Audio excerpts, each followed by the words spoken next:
Salut et bienvenue sur cette vidéo où je vais vous parler de Thor Ragnarok. Et autant vous le dire tout de suite, ça va spoiler autant sur Thor Ragnarok que sur les Guerres de l'Infini. Donc maintenant que vous êtes prévenus, on va passer sur quelques explications sur les after credits. Alors je vais commencer avec le dernier after credit où l'on voit le grand maître qui sort de sa planque et puis qui nous sort sa petite vanne. Donc c'est drôle, mais est-ce que vous savez qui est le grand maître? Alors en fait, dans l'univers de Marvel, le grand maître fait partie de la race des doyens de l'univers, au même titre que le collectionneur ou Ego, la planète vivante, que l'on a pu voir dans les Gardiens de la Galaxie volume 2. Et en fait, le collectionneur n'est pas un personnage totalement anodin, puisqu'il est quand même un petit peu un maître des intrigues. En particulier, il a créé l'escadron sinistre qui a dû lutter contre les Vengeurs. Et il a aussi créé des plans pour essayer de tuer Galactus, parce qu'il s'est dit ouais, en tant que si je tue Galactus, en fait l'univers va réaliser un big crunch, et puis en fait seuls les doyens de l'univers vont survivre. Donc c'est quelqu'un qui a quand même pas mal d'influence dans l'univers de Marvel, et je ne serais pas surpris qu'après la défaite de Thanos à la fin des guerres de l'infini, puisque bon, on va pas se leurrer, hein, je veux dire, Thanos il va pas détruire l'univers, donc je ne serais pas surpris qu'on le voit réapparaître comme un petit peu grand méchant de l'univers de Marvel.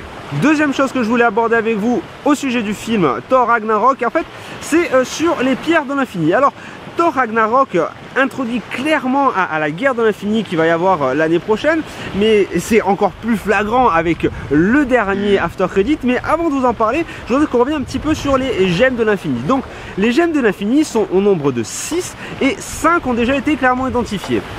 Et en fait, il nous manquait un petit peu la 6ème. Et en fait, ça faisait quand même pas mal de temps que sur les forums, on discutait, ouais, mais elle est où la 6ème, elle est où la 6ème?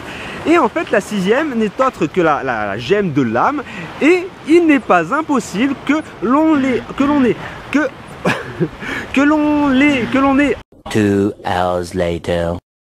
Qu'on l'a entrevu sur Thor Ragnarok, en fait sous une autre forme. Donc comme vous le savez, les gemmes de l'infini peuvent avoir plusieurs formes, comme par exemple le Tesseract qui est en fait un cube, mais qui est en fait la pierre d'éternité, donc la pierre de l'espace. Et donc en fait la flamme éternelle que elle utilise donc pour réanimer son armée des morts, il y a de plus en plus de rumeurs que ça pourrait être la pierre de l'âme. Et donc là, ça nous amène au dernier after credit. On voit en fait, donc on a les Asgardiens qui sont en train de se diriger vers la Terre. Donc normalement dans le comics, ils construisaient la nouvelle Asgard près de Boston. Je ne me rappelle plus la ville exactement, je la mettrai quelque part par là. Donc, mais là en fait ils sont interceptés par un vaisseau. Alors c'est quoi ce vaisseau? Eh bien ce vaisseau, c'est le vaisseau de Thanos, le sanctuaire.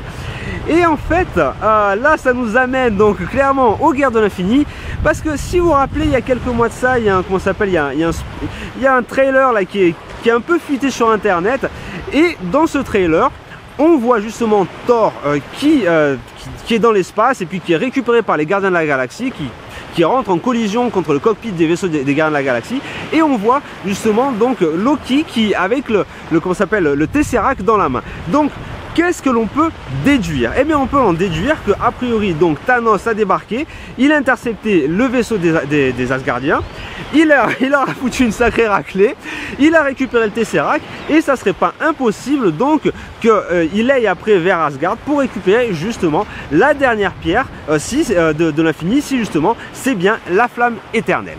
Donc voilà, écoutez, j'espère que vous avez aimé ces petites précisions sur sur Thor Ragnarok. Si c'est le cas, lâchez-moi un petit pouce bleu, et puis je reviens dans la semaine avec une autre vidéo. Allez, amusez-vous bien. Alors pour information, cette vidéo a été faite complètement à l'arrache. Je suis vraiment désolé au niveau de la qualité de la production, mais j'ai vraiment pas eu le choix là. J'ai eu énormément de boulot, et bon, enfin bref quoi, j'ai fait ce que j'ai pu. Allez, amusez-vous bien.